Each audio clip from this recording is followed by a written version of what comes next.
بسم الله الرحمن الرحيم.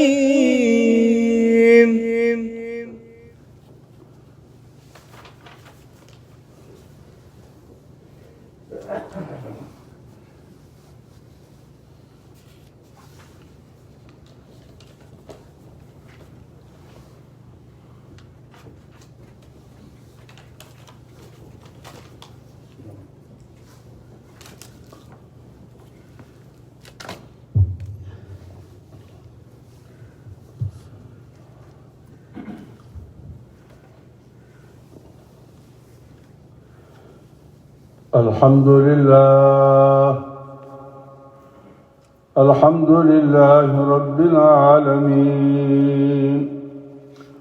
والصلاة والسلام على سيد المرسلين وعلى آله وأصحابه الطاهرين أجمعين.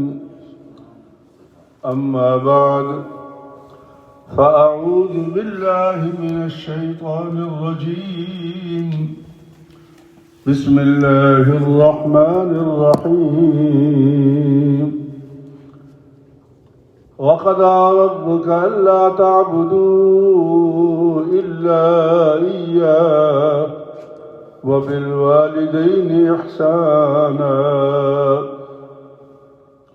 إما يبلغن عندك الكبر أحدهما أو كلاهما فلا تقل لهما أف ولا تنهرهما وقل لهما قولا كريما، واخفض لهما جناح الذل من الرحمة وقل رب ارحمهما كما ربياني صغيرا. ربكم أعلم بما في نفوسكم، إن تكونوا صالحين فإنه كان للأوابين غفورا. وآت ذا القربى حقه والمسكين وابن السبيل ولا تبذر تبذيرا، إن المبذرين كانوا إخوان الشياطين وكان الشيطان لربه كفورا. وإما تعرضن عنهم ابتغاء رحمة من ربك ترجوها فقل لهما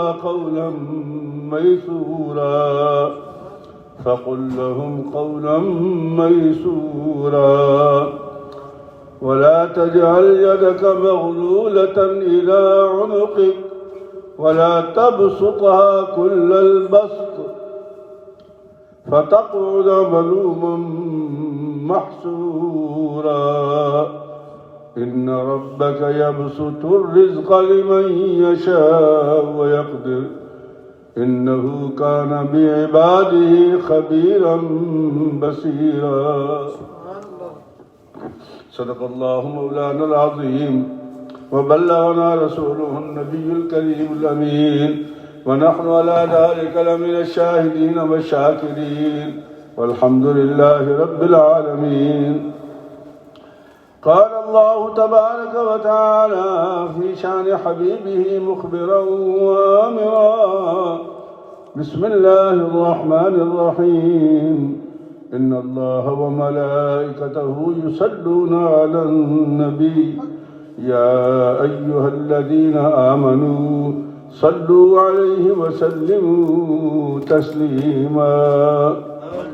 اللهم صل على سيدنا محمد وعلى آل سيدنا محمد وبارك وسلم. الصلاة والسلام عليك يا سيدي يا رسول الله، وعلى آلك وصحابك يا حبيب الله. الصلاة والسلام عليك يا سيدي يا رحمة للعالمين، وعلى آلك وصحابك يا شفيع المذنبين۔ انتہائی واجب الاحترام دوستو، بھائیوں، عزیزوں، عزیز بچوں، اور جو اس وقت آن لائن بیٹھے ہوئے ہیں، تمام کو السلام علیکم ورحمۃ اللہ وبرکاتہ۔ سورہ بنی اسرائیل، اس کا دوسرا نام اسرا، یعنی قرآن مجید جو ہمارے ہاں چھپتے ہیں اس پہ بنی اسرائیل لکھا ہوتا ہے، لیکن باقی عربوں میں جہاں کہیں بھی جائیں گے تو سورۃ الاسراء لکھا ہوگا۔ تو سورۃ الاسراء بھی ہے، اس کا نام اسراء، وہ جو سرکار نے معراج میں سفر کیا تھا، سبحان جو پچھلے میں بیان کیا، آج بھی اصل میں اسی کا ایک حصہ ہے، لیکن جو کہ شعبان شریف شروع ہو چکا ہے، یہ عبادت اور ریاضت کا مہینہ ہے، اور عبادت اور ریاضت مزہ اس وقت دیتی ہے جب بندے کا کردار ٹھیک ہو، کریکٹر جسے کہتے ہیں۔ میں مثال دیتا ہوں، عام مثال ہے، بھائی دکاندار ہے کوئی بندہ، کپڑے کی دکان لے لیں، سمجھ آ جائے گی مثال آپ کو، سارا دن بےایمانی کرتا ہے، پھٹے ہوئے کپڑے بھی بری قیمت میں بیچ دیتا ہے، جھوٹ بول کے وہ کپڑا بیچ رہا ہے، رات کو ٹوپی پہن کے مسجد میں بیٹھ جاتا ہے، کئی نفل پڑھ چلتا ہے، جمعے کے لیے تیاری کر لیتا ہے۔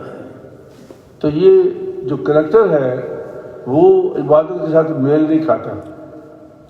اللہ تعالیٰ جو ہمیں چاہتے ہیں، یعنی منشا اس کا یہ ہے کہ ہمارا کریکٹر ٹھیک ہو۔ اگر ہمارا کریکٹر ٹھیک ہوگا تو پھر ہماری عبادت اور ریاضت میں بڑا لطف ہوگا۔ تو قرآن مجید کی جن آیات کریمہ کو تلاوت کیا، یہ بنی اسرائیل یا سورہ اسراء کی آیات ہیں، اور اس کا نمبر 17 ہے، 17 سورت کا نمبر، اب آپ نکال رہا ہو تو، اور آیات میں نے پڑھی ہیں 23 سے لے کے 30 تک، یہ 2 رکوع ہیں۔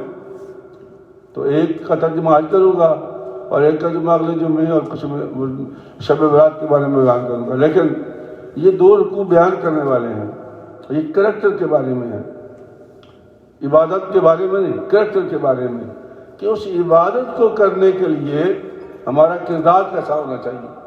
ٹھیک ہے،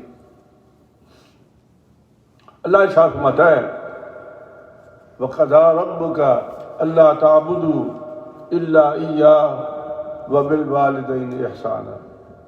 ٹھیک، اللہ فرماتا ہے کہ میں نے قطعی حکم دے دیا ہے، قطعی، صاف صاف، کوئی دو رائے نہیں اس میں، 2 باتوں کا، بات ایک ہے، باتیں 2 ہیں، یعنی حکم ایک ہے، باتیں 2 ہیں۔ کون کون سی ہیں؟ کہ اللہ تعبدوا الا ایاہ، اللہ کے سوا کسی کی عبادت نہ کرنا۔ ٹھیک ہے، محبت اور چیز ہے، عبادت اور چیز ہے۔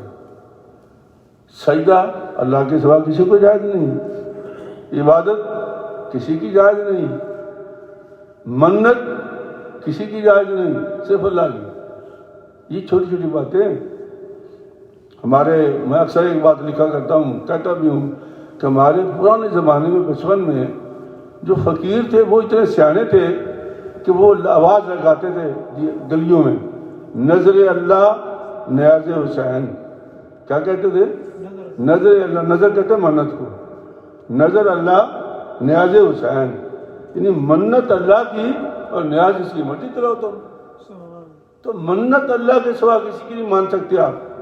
یہ کہہ سکتے ہو کہ یا اللہ تو میرا یہ کام کر دے، میں تیرے روزے رکھوں گا، یا اللہ میرا کام تو کر دے، تیری طرف سے ہو جائے تو میں جا کے دربار میں ایک دیگ بانٹ دوں گا، کب؟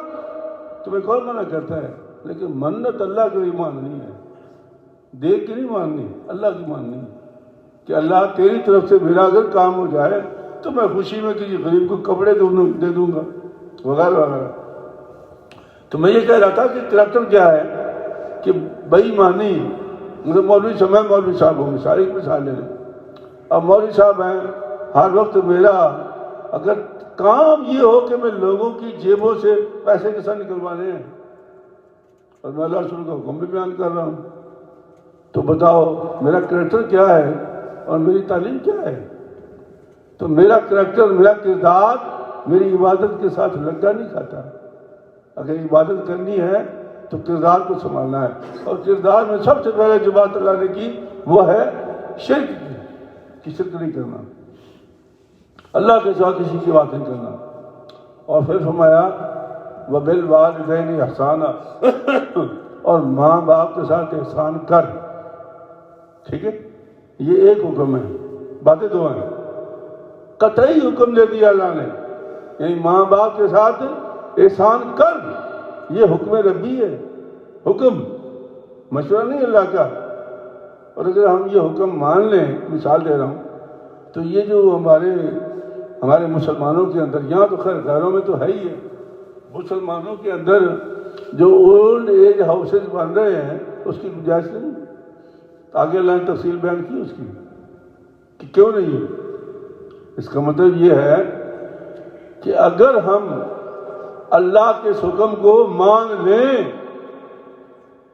دیکھو نا حضرت علقمہ رضی اللہ تعالیٰ عنہ صاحب یہ رسول سے بڑے نیک تھے، بڑے نیک تھے، بڑے ہی نیک تھے، یعنی فرشتوں کی قطاریں اس کے جنازہ لینے کے لیے آئی ہوئی تھی، لیکن بیوی کے کہنے پر ماں سے ڈر پڑا، وہ ماں کو گھر سے نکال دیا، ماں دھکے کھاتی رہی، صاحب یہ رسول تھا، ماں دھکے کھاتی رہی، ماں نے قسم اٹھا لی کہ وہ ہوتا ہے نا، وہ جو ہمارے پنجاب میں بھی ہے کہ میں تمہیں 32 دھاڑے نہیں بخشوں گی، ہوتا ہے نا اس قسم کی، تو ماں نے قسم کھا لی کہ میں تجھے نہیں بخشوں گی، تو انہوں نے میرے ساتھ جو ظلم کیا، جان کرنے کا وقت آ گیا، تو جب آ گیا تو جان نہیں نکل رہی، بڑی کوشش کی، نہیں نکلی، سرکار کی بارگاہ میں عرض کیا گیا، یا رسول اللہ بندہ بڑا نیک تھا، نمازی، پرہیزگار، خدمتگار، ذرا کیا بات ہے اس کی جان نہیں نکل رہی؟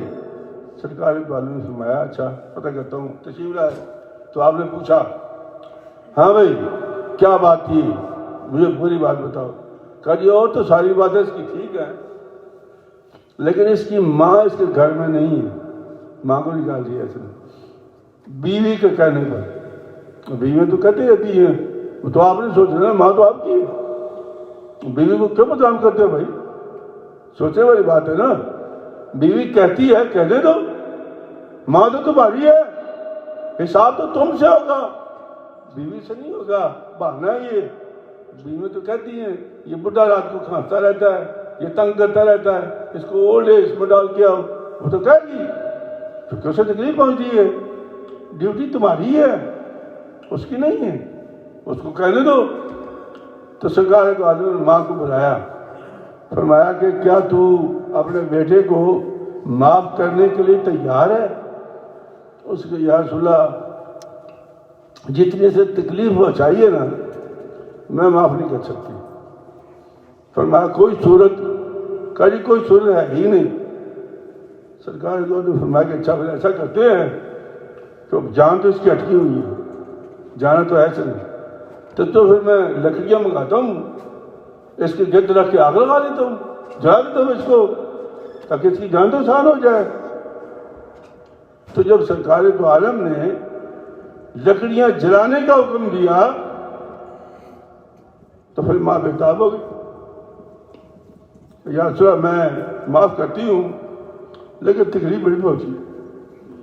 تو جیسے اسے معاف کیا تو اس کی روح پرواز کر گئی۔ صحابہ فرماتے ہیں کہ ہم نے فرشتوں کی قطاریں دیکھی اس کے جنازے میں، لیکن کیوں مار کھا گیا؟ ماں کی وجہ سے۔ تو یہ نکتہ میرا دماغ میں رکھ لو، کام آئے گا کہ بیوی کا کام ہے کہنا، تو ضروری نہیں کہ آپ ہر بات بیوی کے مانیں، سن لیں، سننے میں کیا حرج ہے؟ ہمارے کئی تو بیش ہے، بہت کچھ کہتی رہتی، سنتے رہتے ہیں، لیکن کرو وہ جو تمہاری ڈیوٹی ہے، بیوی سے نہیں پوچھا جائے گا، نہ نہ نہ نہ، یہ بہانے ہمارے، تم سے پوچھا جائے گا، ذمہ دار تم ہو، بیوی ذمہ دار نہیں۔ اچھا اللہ فرماتے ہیں یہ حکم ہے، قطعی حکم ہے، اس میں کوئی دو رائے نہیں ہے، صاف صاف ہے، کوئی بہانہ نہیں ہے۔ اما یبلغن عندک الکبر احدہما او کلاہما، اچھا بھائی جب وہ دونوں بوڑھے ہو جائیں ان میں یا ایک بوڑھا ہو جائے ایک الگ پر چلا جائے تو اللہ فرماتا ہے فلا تقل لہما اف ولا تنہرہما، ان کی کسی بات کا برا نہیں منانا۔ اچھا ہوتا کیا ہے میں بتاتا ہوں آپ کو، میں چونکہ اس کے عمل سے گزرا ہوں۔ بیوی کیا کہتی ہے کہ دیکھو نا یہ گلی بھاگ میں جا کے ہماری بےزتی کرتی ہے کہ مجھے روٹی نہیں دیتے صحیح ٹائم پہ، مجھے پانی نہیں دیتے، تو یہ تو بڑی بےزتی ہے ہماری۔ اللہ کیا فرماتا ہے کہ جب بندہ بوڑھا ہو جاتا ہے نا تو بچہ بن جاتا ہے، اور جب بچہ بن جاتا ہے تو بچے کی عادات کو سامنے رکھ کے بزرگوں کا احترام کرو۔ یہ قرآن میں آ رہا ہے تو مانا کیا ہے کہ وہ آپ کو یہ بہانہ بنائے گی کہ یہ گلی بھر میں ہماری بےزتی کرتی ہے، اور جو سننے والے لوگوں کو بیوقوف تھوڑے، ان کو نہیں پتا یہ بزرگ ہے۔ بزرگ جو ہے ان کو جب وقت نہ ملے، بزرگوں کو جب وقت نہ ملے تو پھر وہ شکایت کرتے ہیں، اور اگر آپ وقت دینا شروع کر دیں بزرگ کبھی شکایت نہیں کرے گا۔ تکلیف کس کی ہے؟ وقت کی، کہ ہم وقت نہیں دیتے، سوشل میڈیا کو وقت دے دیں گے، یار دوستوں میں وقت دے دیں گے، لیکن ماں باپ کو وقت نہیں دیں گے۔ اور قیامت ساری کس کی ہے؟ وقت کی۔ 2 منٹ بیٹھ جاؤ، ان کی بات سن لو، ان کی جذبات سن لو۔ اللہ فرماتا ہے فلا تقل لہما اف ولا تنہرہما، اور اگر تم نے شکایت کر دی کسی نے کہ تو جھڑکنا نہیں ماں باپ کو، نو نو نو نو، وقل رب ارحمہما کما ربیانی صغیرا، ولا تقل لہما قولا کریما، آرام سے پیار سے بھاشا سمجھاؤ۔ مثلا میں نے ایک مرتبہ اپنی والدہ سے کہا، مجھے 90 سال عمر تھی، میں نے کہا ماں جی وہ بندہ کہہ رہا تھا کہ آپ کی والدہ نے یہ باتیں کی ہیں، مجھے پتا ہے آپ حج کے بعد تو بات نہیں کرتے، لیکن وہ کبھی کبھی منہ سے نکل جاتی ہے۔ کہتے ہاں وہ تو ہے، منہ جو ہوا نکل جاتی ہے، یعنی بات میں نے منوائی ان سے لیکن طریقے سے۔ تو میں نے کہا کہ اماں جی پھر روک لیا کرو، کہنے لگے جی باقی چیزیں میں نے وجود کی روک لی ہیں، بڑھاپا روک لیا میں نے، کیا خوبصورت بات ہے یہ، ہاتھ کانپتے ہیں یہ روک لیا میں نے، تو زبان کو کیسے روکوں میں؟ تم رک جاؤ۔ تو قرآن تو یہ کہہ رہا ہے ولا تنہرہما، جھڑکنا نہیں ان کو، وقل لہما قولا کریما، جو تمہارے پاس اچھی بات ہے تو وہ آپ نے بیان کرنی ہے۔ واخفض لہما جناح الذل من الرحمۃ وقل رب ارحمہما کما ربیانی صغیرا، ہاتھ اٹھا کے نا ابا جی یہ کیا کر رہے ہو، اماں جی یہ کیا کر دیا تم نے، یہ نہیں کرنا۔ واخفض لہما جناح الذل من الرحمہ، نیچے کر ہاتھ نہیں اٹھانا ماں باپ کے سامنے، میں نہیں کہہ رہا، یہ میرا رب کہہ رہا ہے۔ وقل رب ارحمہما، اب یہاں بات آ گئی کہ یا اللہ یہ بزرگ بچے بن گئے ہیں، تو ان پہ رحم کر دے جس طرح انہوں نے بچپن میں مجھے پالا ہے۔ دیکھو نا بچپن میں بچے کا بولو براز، پیمپر، یہ وہ کرتے ہیں نا ہم لوگ، کبھی برائی میں سوچ کی ہے ہم نے، شوق سے کرتے ہیں۔ تو جب بزرگ ہو جائے تو ہو سکتا ہے اس کو بھی پیمپر کی ضرورت پڑ جائے، تو اللہ فرماتا ہے پھر وہ اس بہانے سے گھر سے نہیں نکالنا ان کو۔ سرکار دو عالم صلی اللہ علیہ وسلم فرماتے ہیں کہ آپ کو پتہ ہے کہ باپ جنت کا دروازہ ہے، باپ جنت کا وسطی دروازہ ہے، مین۔ سرکار دو عالم صلی اللہ علیہ وسلم فرماتے ہیں، اور پھر فرمایا حضرت عبداللہ بن عمر کو سرکار نے کہ باپ کی رضا میں اللہ کی رضا ہے، اور پھر فرمایا کہ جنت اور دوزخ باہر کیوں تلاش کرتے ہو تم لوگ؟ سرکار دو عالم فرماتے ہیں وہ تو تمہارے گھر میں ہے، جنت بھی ہے دوزخ بھی تمہارے گھر میں۔ اور جو خوبصورت بات اللہ کے نبی نے فرمائی ہے اس سے بڑی کوئی بات کر نہیں سکتا۔ سرکار نے فرمایا کہ ماں باپ کو محبت کی نگاہ سے دیکھنا، کیا فرمایا سرکار نے؟ ماں باپ کو محبت کی نگاہ سے دیکھنا حج مقبول کا ثواب ہے۔ ایک صحابی نے کہا یا رسول اللہ میں تو ہر وقت ماں کو دیکھتا رہتا ہوں، باپ کو دیکھتا رہتا ہوں۔ فرمایا جتنی بار دیکھو گے اتنی حج کا ثواب ملے گا، اس سے بڑی کوئی بات نبی پاک نہیں کر سکتا۔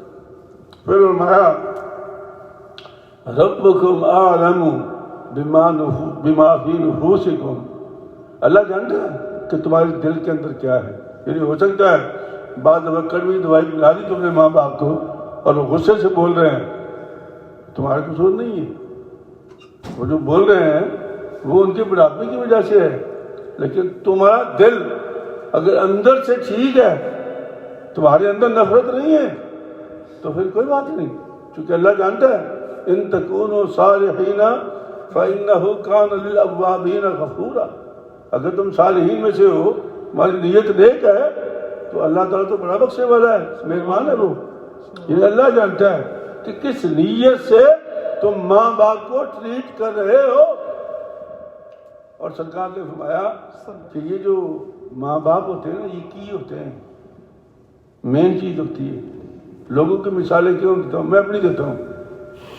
الحمدللہ 9 بیٹے ہیں، ایک بیٹا کمیونیکیشن انجینئر ہے اور وہ سیاٹل میں ہے، واشنگٹن اسٹیٹ میں، ایک کراچی کھٹ میں، 7 میرے قرب جوار میں رہتے ہیں۔ اور میں بڑے بیٹے کے گھر میں رہتا ہوں، رضا الرحمان کے گھر میں اور میری بیوی۔ اب وہ ہر شام سارے بچے اکٹھے ہو جاتے ہیں، وہ ساری بہویں بھی اکٹھی ہو جاتی ہیں، ایک میلہ لگا ہوتا ہے۔ ایک دن میں اور میری بیوی ایک بچے کے گھر گئے، وہاں سے ان کے بچے ہمارے ساتھ ہو گئے، تو میں نے گاڑی موڑ دی ایک اور بیٹے کے گھر کی طرف۔ میری پوتی مجھے پیچھے سے کہتی ہے، مائرہ سلام ہے، کہتے ابو کسی کے گھر نہیں جاتے، کسی کے گھر نہیں جاتے، صرف امی ابو کے گھر جاتے ہیں، گاڑی سیدھی کر۔ پیچھے سے مجھے اس نے آواز دی۔ تو میرے کہنے کا مقصد یہ ہے کہ ماں باپ نے کی ہے، اور جس دن یہ نہ رہیں گے پھر عورتوں پر ہے کہ تم نے میرے ساتھ کیا سلوک کیا تھا، تو میں تیرے گھر کیوں آؤں، میں تو نہیں آؤں گی، تو پھر پتہ چلے گا کہ ماں باپ کیا چیز ہوتے ہیں۔ یوں نہیں پتہ چلتا، یہ کی ہیں، بنیاد ہے یہ گھر کی، وہ بیٹھے ہیں گھر آباد ہے، نہیں رہیں گے سب تتر بتر ہو جائیں گے۔ یہ سب سے بڑی مثال دے رہا ہوں میں آپ کو۔ تو اللہ فرماتے ہیں کہ ہم جانتے ہیں تمہارے دلوں میں کیا ہے۔ وَآتِ ذِی الْقُرْبَىٰ حَقَّهُ، اللہ فرماتا ہے کہ قرابت داروں کا حق ادا کر۔ ٹھیک ہے، ہم جتنا پیسہ کماتے ہیں ہم سمجھتے ہی ہمارا ہے، اس میں کوئی شک نہیں، ہمارا ہی ہے، لیکن اللہ پاک اس ہمارے کی تعریف یہ کرتا ہے کہ وَمِمَّا رَزَقْنَاهُمْ يُنْفِقُونَ، جو رزق میں نے تمہیں دیا ہے نا اس میں سے خرچ کر، اپنا تو اپنے پاس رکھ۔ تو اپنا ہے کون سا؟ ہم تو ننگے پیدا ہوئے تھے، ڈالر لے کے آئے تھے ہم لوگ، اس لیے تو اللہ نے منع کیا تھا کہ تم کس انشورنس کے چکر میں پڑے رہتے ہو، لائف انشورنس کے چکر میں۔ نحن نرزقکم وإیاہم، اگر میں نے تمہیں رزق دیا تو ان کو بھی دوں گا، ان کا ٹھیکہ تمہارے پاس نہیں ہے، ان کے پاس، وہ میرے پاس ہے۔ او جی پھر بچوں کو ایسے پیسے ملیں گے۔ ہم نے ایک تماشا دیکھا تھا، ایک صاحب نے کرائی تھی ملنے والوں میں سے انشورنس لائف کی، وہ حادثے میں مر گیا، اس کے بیٹے کو ڈھیر سارے پیسے ملے، اس نے جا کے ریس میں گھوڑے پہ لگا دیے۔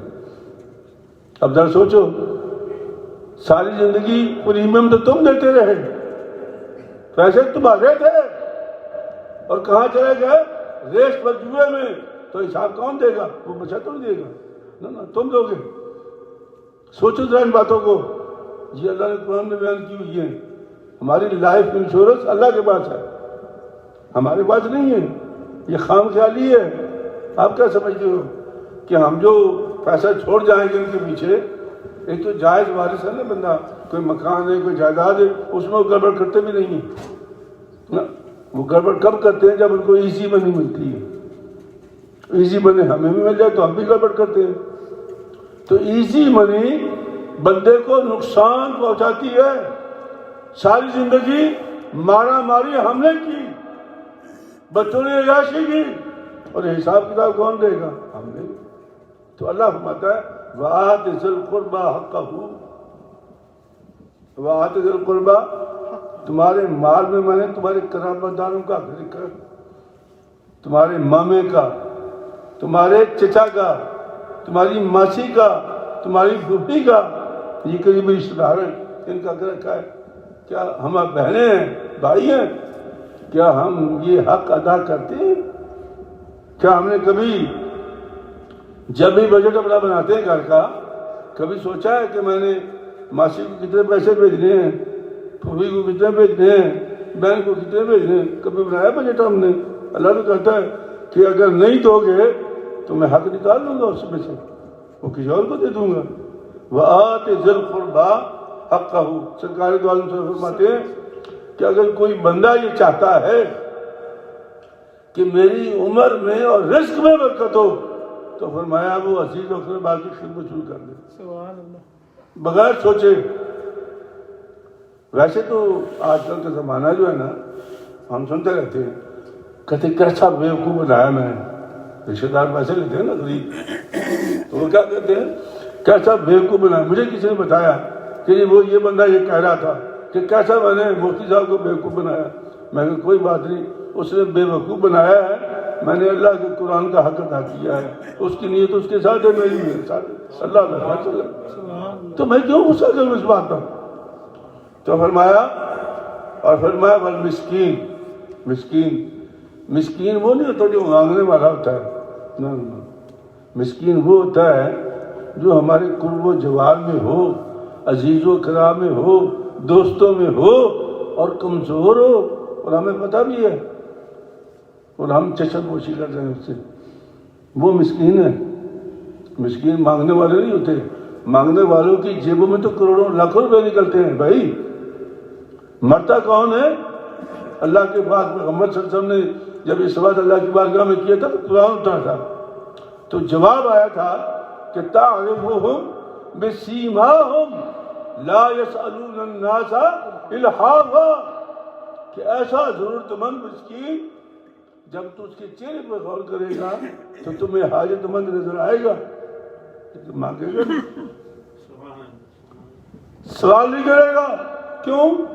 الحافا، آوزاری کرنی پڑتی ہے، کوئی ڈرامہ کرنا پڑتا ہے، تو وہ ڈرامہ کرنا نہیں چاہتا، تو فرمایا کہ یہ مسکین ہے، یہ تمہارے قرب و جوار میں ہے، باہر مت تلاش کرو اس کو، ہاں اس کو بھی دو، مانگنے والے کو بھی جو توفیق ہے، لیکن وہ مسکین نہیں ہے، مسکین آپ کے قرب و جوار میں ہے، اسے تلاش کرنا پڑے گا۔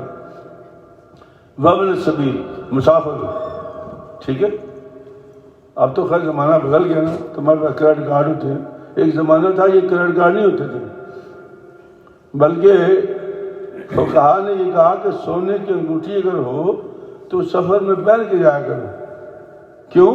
اللہ نہ کرے کہیں تمہارے پاس مال ختم ہو جائے، پیسے ختم ہو جائیں اور سفر ختم نہ ہو تو وہ انگوٹھی بیچ کے اپنے سفر کو جاری رکھو۔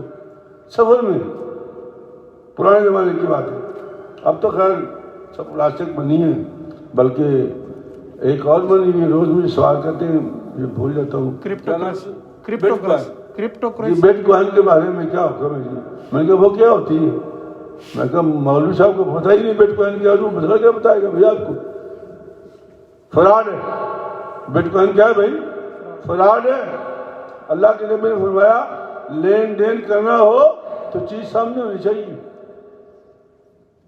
تب لین دین ہوگا، ہوا میں لین دین نہیں ہوتا، نہ باغ دکھاؤ کہ یہ باغ ہے، کھجوریں لگی ہیں، یہ اتنے کا دوں گا، سمجھ آ گئی بات کی، یہ جنس بڑی ہے، اتنے کی لوگ ہے، اتنی کی یہ بڑی، سمجھ آ گئی ہے۔ تو بیٹ کوائن کیا ہے؟ اس کی تو شکل ہی کوئی نہیں ہے، وہ تو ہوا میں ہے، ادھر سے ادھر، ادھر سے ادھر، اور یہ لوگوں کو گمراہ کرنے کے طریقے ہیں، اور یہ دجالی، سمجھو دجال کیا ہوتا ہے؟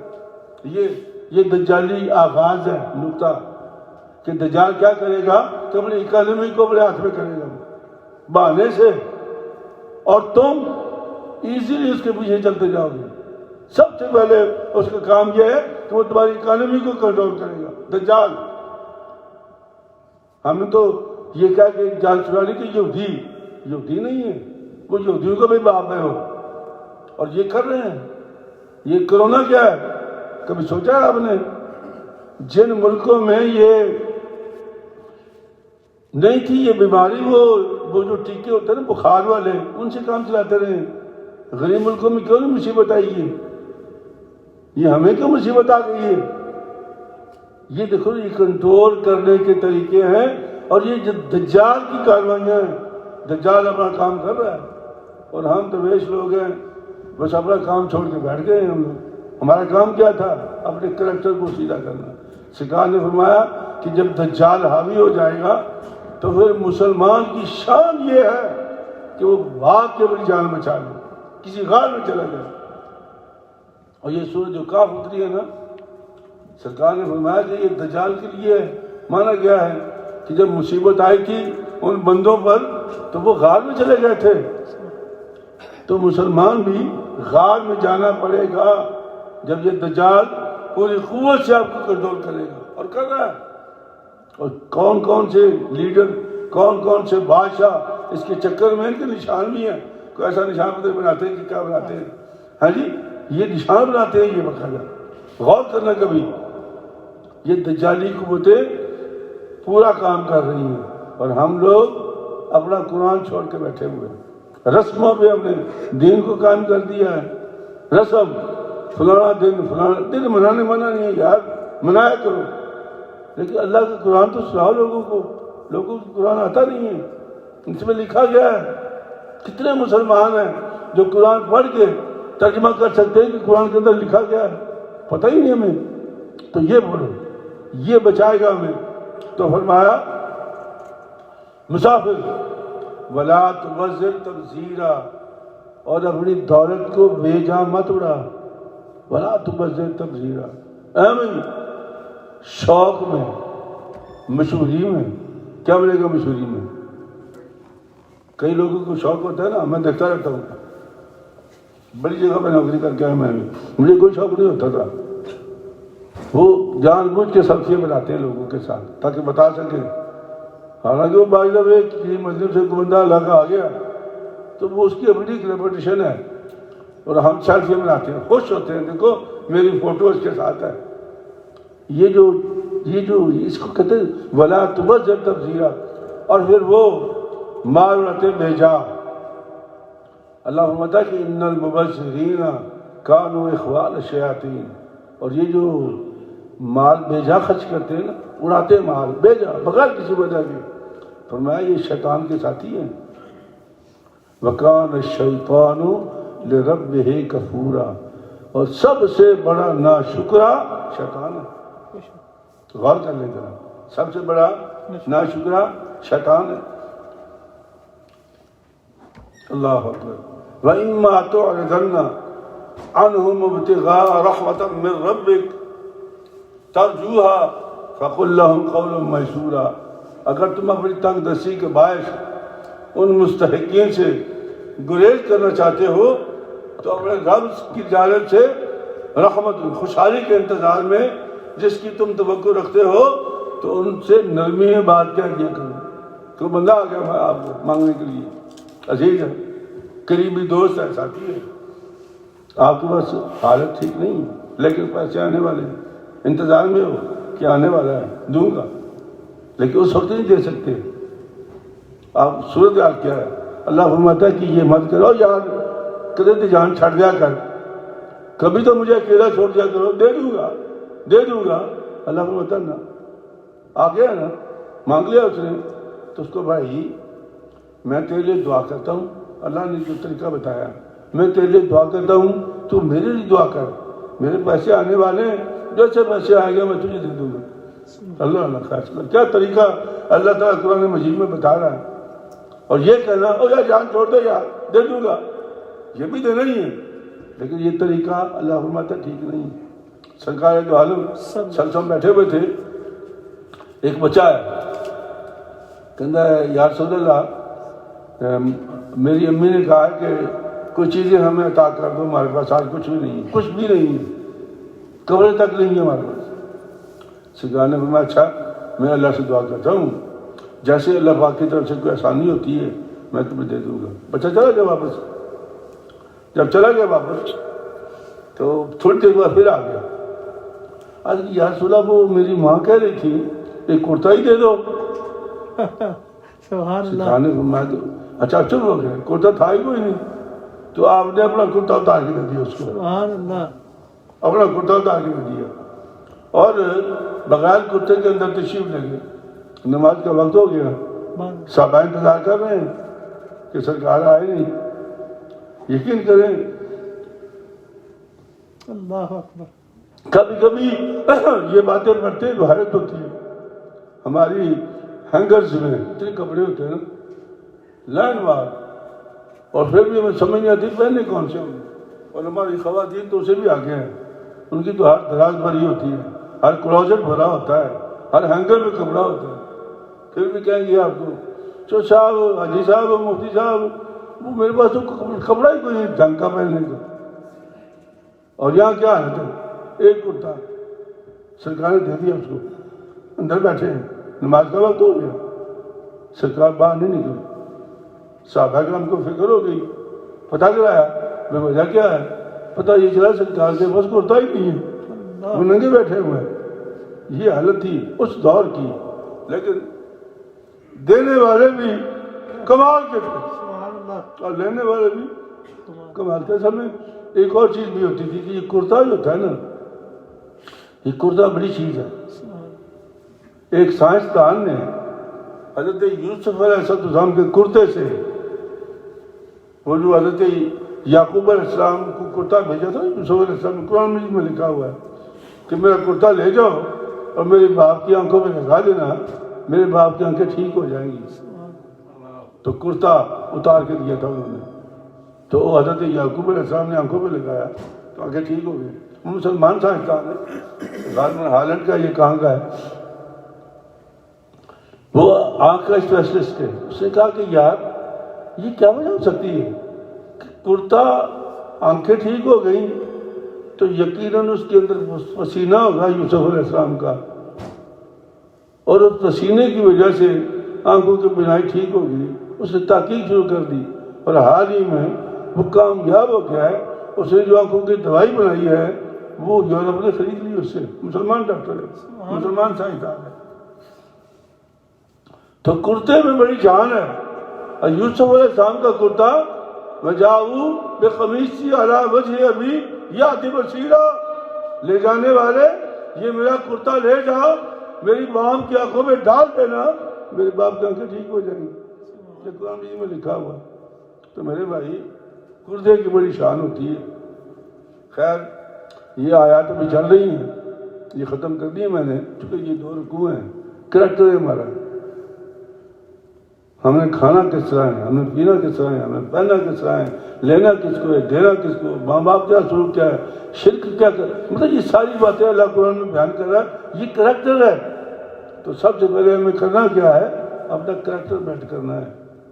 یہ باتیں ریاستیں ہوتی رہیں گی. جب ہمارا کریکٹر نہیں ہے تو ہمارے نفل کس کام کے ہیں. اگر ہمارے اندر بے ایمانی ہے تو ہمارا عمرہ کس کام کا ہے. ایک بس آخری بات ہے, ایک صاحب تھے, یہ ہماری کتاب ہے فتاوی شامی, فتاوی کی کتاب ہوتی ہے نا, تو مفتی صاحبان بالکل ان کو واقعہ لکھ دیتے ہیں. بڑا پرانا, کو 800 سال 900 سال پرانی کتاب ہے. وہ کہتے ہیں کہ ایک آدمی حج کے لیے جانے لگا, تو جیسے محلے داروں کو ملتے ہیں تو پڑوس میں چلا گیا. تو وہاں کیا دیکھا کہ آنٹی ابل رہی ہے اور اس میں سے بھاپ نکل رہی ہے, بچے پاس بیٹھے ہوئے ہیں. تو اسے پوچھا خاتون کہ یہ کیا ہے. اس نے کہا کہ خامد میرا تو ظاہر ہے کہ 6-7 مہینے ہو گئے ہیں, پتہ نہیں کہاں نکلا ہوا ہے. وہ جاتے تھے تجارت کے لیے تو 7 سال بعد آتے تھے واپس, ابھی تک پہنچا نہیں ہے. گھر میں فاقوں کی حالت ہے, آج کچھ بھی نہیں تھا. تو میں نے یہ پتھر ڈال دیے تاکہ یہ بچوں کو یہ ہو کہ اس کے اندر ہانڈی کے اندر کچھ ابل رہا ہے. گھر واپس آیا, گھر واپس آ کے کہا کہ میں حج کرنے جا رہا ہوں. وہ اس میں کیا حال ہے, پتھر ابل رہے. وہ حج بھی نہیں کیا, سارے پیسے اسے خاتون کو دے دیے آج کی کہ نہیں میرا کریکٹر ہے. ہم حجوں میں عمروں میں نفلوں میں زور دیتے ہیں, اللہ ہمارے کردار میں زور دیتا ہے کہ کردار ٹھیک کرو, کریکٹر ٹھیک کرو. اگر تمہارا کریکٹر ٹھیک ہو گیا 2 نفل کافی ہیں, اور اگر نہیں ہوا تو ساری ذات پڑے رہو سجدوں میں, کیا فرق پڑے گا. بہرحال وہ آج میں نہیں گرا, لیکن لوگ جب واپس آئے تو کہہ رہے ہیں کہ یار ہم نے تجھے مقام ابراہیم میں دیکھا, ہم نے تجھے وہاں دیکھا, لیکن تم عجیب آدمی تھے, تم نے ملاقات نہیں کی. تو اس نے کہا کہ یار میں تو گیا ہی نہیں بھائی, میں نے سارے پیسے غریب کو دے دیے تھے. تو پھر امام کے پاس گیا, جو وقت کا امام تھا اس علاقے کا. تو امام صاحب نے سن کے کہا کہ بھائی بات یہ ہے کہ اللہ کریم نے اس کی شکل کا فرشتہ پیدا کر دی. سبحان اللہ. اس نے اس کی جگہ پر حج کیا ہے, اور سنو اب یہ ہر سال حج کرتا رہے گا. سبحان اللہ. اللہ یہ کریکٹر ہے. تو بھائی ہمیں کیا کرنا چاہیے؟ اپنے کریکٹر کو بلڈ کرنا چاہیے, اپنے کردار کو ٹھیک کرنا چاہیے. اگر ہمارا کردار ٹھیک ہو گیا ہمارے سارے کام ٹھیک ہو جائیں گے. تو انشاءاللہ اگلا رکوع جو ہے وہ اگلے جمعے ضرور عرض کریں گے. اللہ تعالیٰ بھائی ہمارا حامی ناصر ہو. ایک دوست نے 2000 کا چیک بھیجا ہے مجھے. دیکھو کیسی بات ہے. وہ کہتا ہے کہ دنیا میں دوست ایسے بنا کے جاؤ جو تمہاری چارپائی کو محبت سے گندہ دیں. 2000 کا چیک بھیجا مسجد کے لیے, اور کہا کہ یہ میرے فلاں دوست کے لیے دعا کر دینا. کیا کہا اس نے؟ اپنے لیے نہیں دعا کریں, جن میں فلاں دوست کے لیے دعا کر دینا. تو میں نے اس دوست کو بتایا کہ یار 2000 کا چیک مسجد کو آیا ہے, لیکن اس نے یہ کہا کہ میرا چیک ہے کہ دعا میرے دوست کے لیے کر دینا کہ اللہ پاک اس کی مشکلات کو آسان کرے. کتنی خوبصورت بات ہے یہ. کیا بات. اللہ کرے کہ ہمارے بھی دوست ایسے ہوں. سبحان اللہ. تو اس لیے اس دوست کے لیے ضرور دعا کرنا, ہاں جی, کہ اللہ پاک اس کو جس مشکل میں ہے نکال دے. آمین. وآخر دعوانا ان الحمدللہ رب العالمین. سنت ادا فرما دے.